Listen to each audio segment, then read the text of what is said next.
A velvet reckoning is coming, smooth and silent, delivering justice with a touch that you will never see coming. Witness the calculated strategies of those who wait for the perfect moment to reclaim their honor. Hit subscribe now and watch as the final pieces of the puzzle fall. My stepmother announced my father's retirement party the same way she announced everything, through my half-sister, not through me. I found out from a group text, the kind where someone adds you at the end, after the plans are already made, after the restaurant is already booked, after everyone else has already said yes. I saw the address. Hargrove Hall, a private event space in downtown Charlotte that I happen to know cost $4,000 for a 3-hour minimum. I know because I had looked into renting it 2 years earlier for a client dinner I was organizing for work. I know because the woman on the phone had laughed, gently, when I hesitated at the price.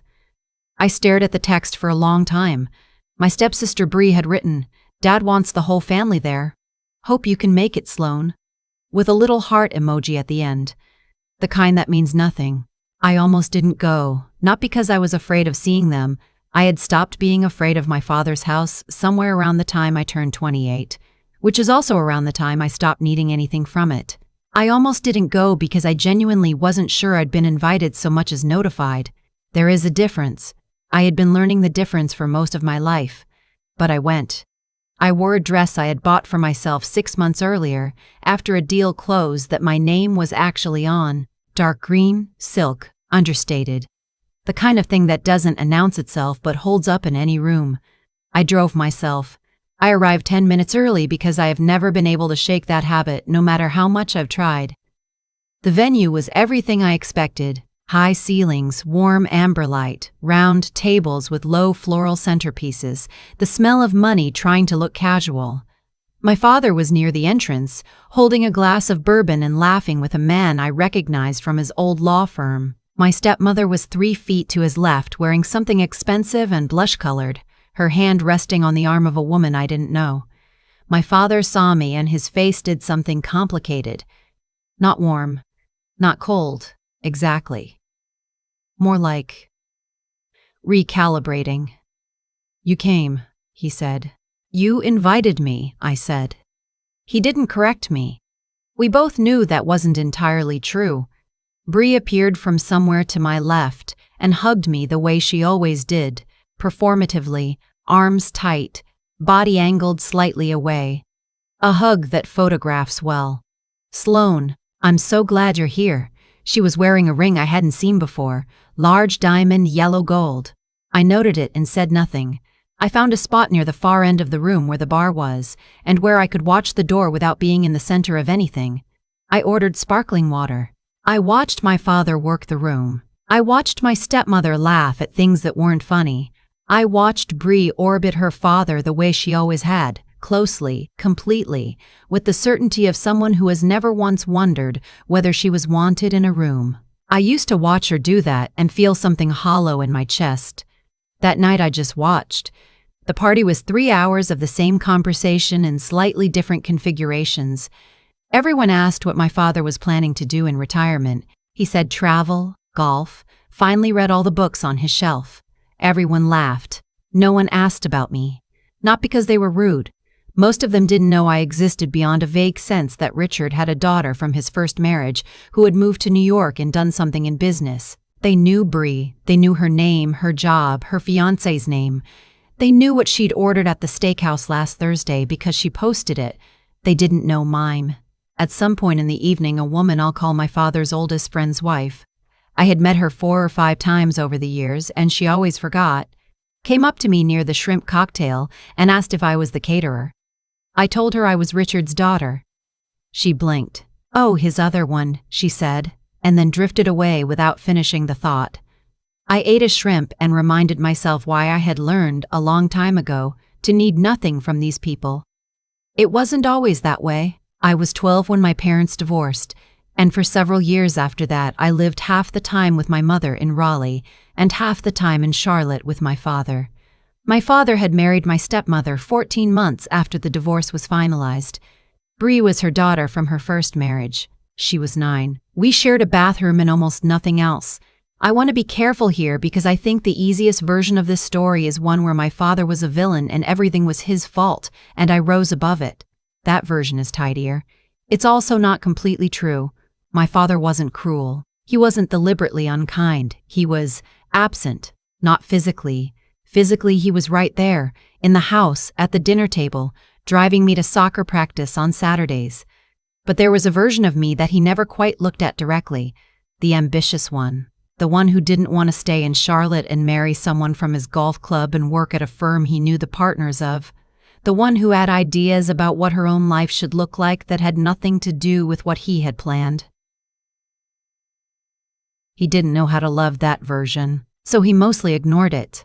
When I was 22, I told him I had been accepted to a graduate program in New York, a 2-year MBA at a school I had worked extremely hard to get into.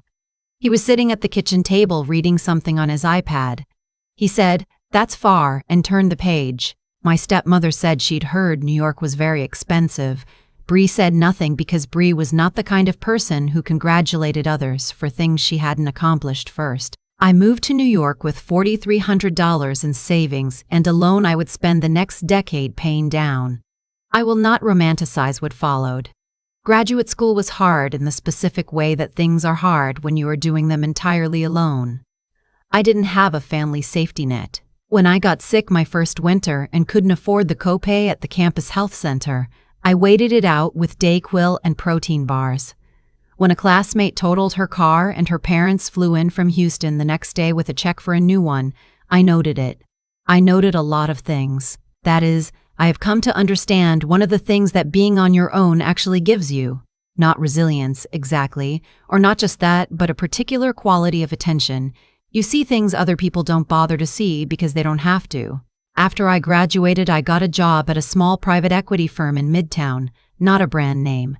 Not the kind of place people name drop at dinner parties, but the kind of place where the work was real and the feedback was direct and no one cared who your father knew. I was not a natural at the social architecture of the industry. I was not good at the dinners, the small talk, the subtle management of who thought what about me. I was good at the work. I was meticulous about numbers. I could see a pattern in a dataset the way some people can hear a wrong note.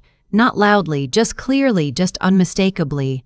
I flagged a projection error in my first month that saved the firm from a significant loss on a deal.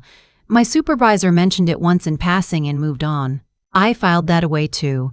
The person who changed the shape of my career was a woman named Harriet Ossie.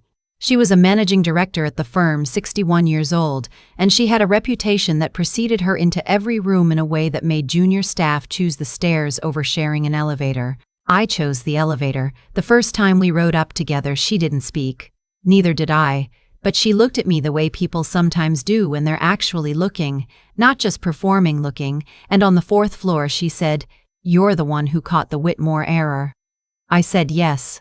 She said, "Why did you catch it?" I said, "Because I checked the assumptions instead of accepting them." She got off on 6 without another word. 3 days later she forwarded an email to my supervisor recommending me for a project that was above my level. That was how it started. What Harriet taught me over the next 2 years was not finance. I understood finance. What she taught me was the difference between being right and being heard, and how the gap between those two things was where careers went to die. She taught me to understand a room before I spoke in it. She taught me that the most effective people she had ever known shared one trait. They conserved their resources, their attention, their words, their visibility. They did not spend themselves freely. They were selective about everything, and the selectivity was itself the signal. I worked under her guidance until I was 30, and then she retired, and I was left to apply what I had learned on my own. At 32, I was recruited by a firm I will call my current employer, though I have not described them in any detail to my family. I moved laterally at first, then moved up. I made 2 investments that failed in ways that kept me up at night. I made 3 that did not. By 34, I had a title and a salary that were both larger than anything I had grown up around. By 35, I had a small ownership stake in the firm. Not a controlling interest. Not nothing either. I did not tell my father any of this. Not from strategy exactly. More from habit. He had not asked. There was a period of 3 or 4 years in my late 20s where I sent cards on birthdays and called on Christmas and received approximately the same in return. His voicemails were 2 minutes long and covered the weather, Bree's latest accomplishments, and the state of his golf handicap in roughly that order. I stopped returning them in full and started sending texts. He did the same. We had arrived without discussion at a relationship that was civil and largely content-free. So when the retirement party text came, I had not spoken to my father in 11 weeks. I know because I checked. Midway through the evening, a man I recognized found me near the windows. He was the CFO of a regional bank my firm had done business with 2 years earlier. I had been in the room for 2 of those meetings, quiet, taking notes, not leading anything. He recognized me before I placed him. "Sloane Whitfield," he said. He had the particular confidence of someone who had spent 40 years being the most important person in most rooms. "I didn't know you were connected to Richard." "He's my father," I said. Something moved through his expression. Not surprise, exactly. Recalculation. "You're the one who led the secondary on the Hendricks deal." I had not led it. I had built the model, drafted the memo, identified the risk factors that made it workable. Someone above me had presented it. That is a different thing from leading. But I had learned that in certain situations, accepting a correction no one had asked for was not worth the cost of making it. "I was involved," I said. He wanted to talk. So we talked. We stood near the windows for 20 minutes and discussed 2 things his bank was looking at, and at some point in the conversation I said something that made him go quiet in the specific way that serious people go quiet when they hear something they hadn't considered. He asked for my card. I gave him one. My father appeared at my shoulder as the CFO was tucking the card into his breast pocket. "You two know each other?" My father's voice had a particular quality, the one he used when he was performing ease while actually managing information. "We've worked together," the CFO said, and then he looked at my father with something I can only describe as recalibrated regard. "You must be very proud. Your daughter is one of the sharpest people I've come across in this industry." He said the name of my firm. He said my title. He said the Hendricks deal, which had been covered briefly in a trade publication, which my father had apparently never read. The silence afterward was not long. Maybe 4 seconds. But I have thought about those 4 seconds many times since. My father said, "Of course," and then, quieter, almost to himself, "I didn't realize." The CFO excused himself. My father and I stood there. Around us the party continued, someone laughing too loudly near the bar, a waiter collecting empty glasses, my stepmother somewhere behind us telling a story I couldn't hear. "You never said," my father said finally. "You never asked," I said. It came out more even than I felt. He looked at me for a moment in a way he very rarely had. Not past me, not through me. At me. "How long?" he asked. "How long what?" He asked. "How long what do you?" He gestured, vaguely, in the direction the CFO had walked. In the direction of all of it. "A while," I said. Bree materialized at his elbow then, slipping her arm through his with the practiced ease of someone who had been doing it for 25 years. She looked between us and said brightly, "Are you two finally catching up?" The word finally did a lot of work in that sentence. My father looked at me. I looked at him. I thought about the graduation he had left early. The Christmas I had spent alone my first year in New York because flying home cost $300. I didn't have and he hadn't offered. The voicemails about golf. The text that said, "Hope you can make it" at the end of someone else's conversation. Something like that, I said. I stayed another 40 minutes. I said goodbye to my father properly with a handshake that surprised him, I think. I said goodbye to my stepmother who kissed the air near my cheek. I said goodbye to Bree, who hugged me the same way she always did. I did not tell any of them what I was going back to. My apartment on the Upper West Side. The Monday morning call at 7 with partners in London. The term sheet sitting on my desk that had my name on the signature line. I drove home in the dark, listening to nothing. I want to say I felt triumphant. I didn't. I felt something I've tried to name several times since and can't quite get right. Not relief, not satisfaction, at least not the satisfying kind. It was closer to what it feels like when you finally put down something heavy. Not joy, just the sudden absence of weight, and the awareness that the weight had been there so long you'd stop noticing it until it was gone. My father called me 2 days later. not a text. A call. I let it go to voicemail the first time because I was in the middle of something, and also, honestly, because I had spent so many years receiving his voicemails from a distance that receiving one from this particular call required a beat of preparation. He said, "Sloane. It's Dad. I've been thinking about, well, I'd like to talk if you're willing. Not about business, just to talk." A pause. I know I haven't. I know there's a lot I probably don't know. About your life. I'd like to know it. If you're willing. Another pause, longer. Okay, call me back. I listened to it 3 times, then I called him back. I won't say we fixed everything on that phone call. We didn't. We talked for an hour and 40 minutes, which is longer than we have talked in years, possibly longer than we have ever talked about anything that mattered. And at the end of it, I didn't feel repaired. I felt something more provisional than that. Like a first stitch, not the closing of a wound, just the beginning of the possibility that it might close eventually. He said he hadn't known. He said he hadn't asked because, and this is the part I have turned over the most, the part I keep going back to, he said he hadn't asked because somewhere along the way he had told himself a story where I was fine, where I had chosen a life that worked for me, where his not knowing the details of it was somehow the same as those details not mattering. He said it without entirely realizing, I think, what he was confessing, that the story he had told himself had been more convenient than true, that he had let it be true because looking more closely would have required changing something about himself.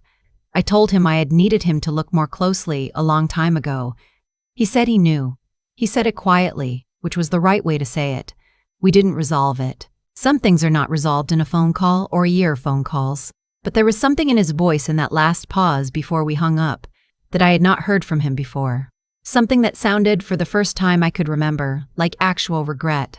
Not the managed kind, not the performed kind, just the plain, undecorated fact of a man who understood, too late, that he had not paid attention to someone he should have. I said I would come to Charlotte in the spring. He said he would make sure it was just us, not a family event, not a party, just dinner. I said okay. He said okay. After I hung up, I sat in my kitchen for a while. Outside my window, the city was doing what the city always does. Indifferent, continuous, unconcerned with any of this. I had a glass of water. I thought about the 12-year-old who had watched her father pack boxes and leave. I thought about the 22-year-old who had driven to New York with $4,300 and the very clear understanding that no one was coming to help. I thought about every year in between where I had gotten very good at not needing the things I actually needed. And I thought about the fact that I had become someone, not because of that history, not in spite of it exactly, but in some complicated way that includes it. The attention I learned to pay because no one was paying it to me. The independence that came from having no other option. The particular sharpness that comes from a long time of having to check everything yourself because there was no one else to catch you if you missed it. None of that makes the history okay. It isn't okay. A father should look at his child. A father should ask. Those aren't optional, and the fact that mine didn't is not something I have recategorized as fine now that things between us are cautiously, tentatively better. But I have stopped letting it be the story I tell about myself. That's the part that took the longest. Not the career, not the money, not the title and the business card I handed to that CFO at my father's retirement party while my father stood 3 feet away, not knowing who he was talking to. The hardest part was deciding that the story my family had told about me, the one where I was the difficult one, the distant one, the one who left and never came back, was not the true one. That the true story was mine to tell. That I could set down the version they had handed me and walk away from it without it meaning I was walking away from anything real. I am 35. I work in private equity. I live alone in an apartment I chose carefully, in a city I arrived in with next to nothing. I have a relationship with my father that is new and uncertain and real in a way that our old one never was.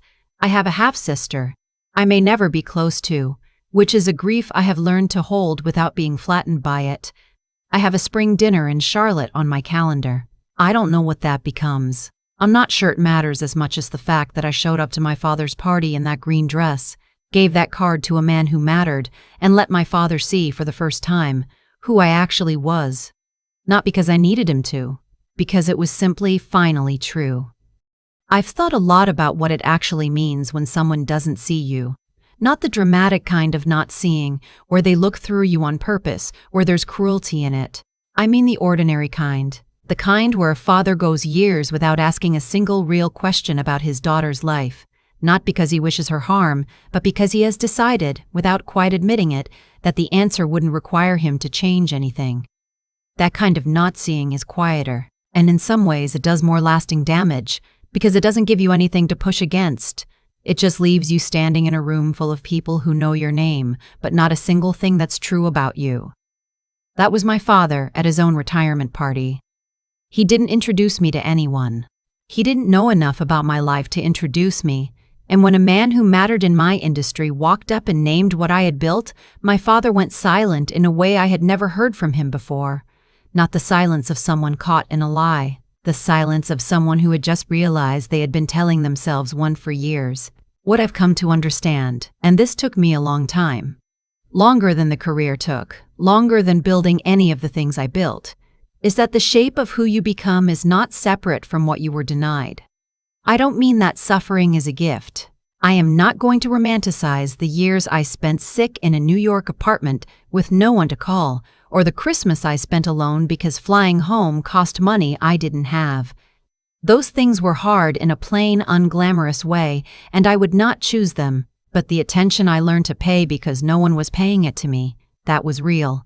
The discipline of checking every assumption because there was no one to catch me if I missed one, that became the thing I was actually known for in the end. The woman who asked me why I had caught the Whitmore error was really asking, "What made you careful enough to look?" And the honest answer was that I had spent years in rooms where no one was looking out for me, so I had learned to look for everything myself. That is not karma in any mystical sense. It is just the plain mechanics of how character forms. You get good at the things you have to do alone long enough. Sloane, who had to double-check every number because she had no safety net, became Sloane, whose name ended up on the term sheet. Those are the same person. The adversity didn't make me, but it shaped the tools I used to make myself. What I owe Harriet and what I owe the harder years is that they taught me the difference between being quiet and being invisible. I was never invisible. I was just in rooms where people had decided not to look. That decision was theirs. The work I was doing was real regardless. And real things, it turns out, have a way of becoming visible eventually. Not because the universe intervenes, but because real things accumulate into something that cannot be ignored forever. My father called 2 days after that party. He said he wanted to know my life. I think he meant it. I'm choosing to believe he meant it, not because he deserves the benefit of the doubt on principle, but because I have decided that carrying the old version of us is something I'm done doing. That's not forgiveness in a tidy sense. It's more like a practical decision. I have one father. He is imperfect in ways that cost me. He is also, apparently, capable of being surprised into honesty by a CFO at a retirement party. I can work with that. It is not nothing. If you have spent years being the person in your family that no one quite looks at directly, I want to say this simply: your worth is not contingent on their attention. What you build when no one is watching is still real. The room will recalibrate when the truth becomes undeniable. It always does.